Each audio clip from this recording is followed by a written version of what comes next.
င်လယ်ရေရောက်ထဲမှာအမွှေးပွားယုံကလေးနဲ့ထက်တူပြီးချစ်စရာကောင်းနေတဲ့ဒီတော်ဝါလေးကိုမြင်မှုကြပါသလား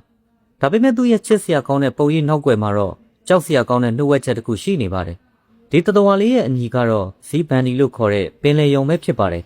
သူတို့ကိုအင်ဒိုပစိဖိတ်သမုဒ္ဒရာရဲ့ရေတင်တန်တာကြောက်တန်းတွေမှာတွေ့ရလိမ့်ရှိပြီးအလျားအားဖြင့်3စင်တီမီတာလောက်ပဲရှိတဲ့ခရုပလုတ်ချောင်းမျိုးနွယ်ဖြစ်ပါတယ်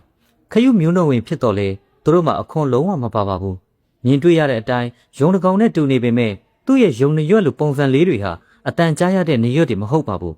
ရေထဲကဓာတုအချက်ပြမှုတွေကိုအနက်ခံပေးနိုင်တဲ့ Rhinophorus လို့ခေါ်တဲ့အနက်ခံအင်္ဂါတွေပဲဖြစ်ပါတယ်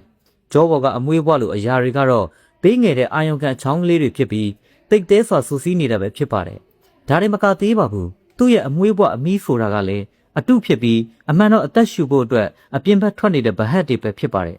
ဒီတဲ့ပူဖိုးတာကတော့သူတို့ဟာအစိတ်ရှိတဲ့ရေမြုပ်ကောင်တွေကိုပဲတီးတန့်နီးပါစားသုံးကြလိမ့်ရှိပါတယ်အဲ့ဒီအစိတ်တွေကိုသူတို့ရဲ့ခန္ဓာကိုယ်ရဲ့ဓာတ်ရိုက်ဖုတ်ယူထားပြီးအန်နီယယ်ကနေပြန်လဲခုခံဖို့အတွက်တခုတည်းသောလက်နက်အဖြစ်အသုံးပြုကြပါတယ်ထူးဆန်းတာတစ်ခုကတော့သူတို့ခိုးယူထားတဲ့ဒီအစိတ်တွေကိုယခုအခါလူတွေရဲ့ကင်ဆာရောဂါသုတေသနမှာပါလေ့လာသုံးစွဲနေကြတာပဲဖြစ်ပါတယ်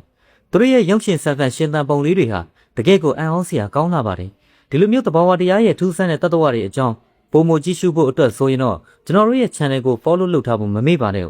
အစောနေ့ကြည့်ရှုပေးကြတဲ့အတွက်အားလုံးကိုကျေးဇူးတင်ပါတယ်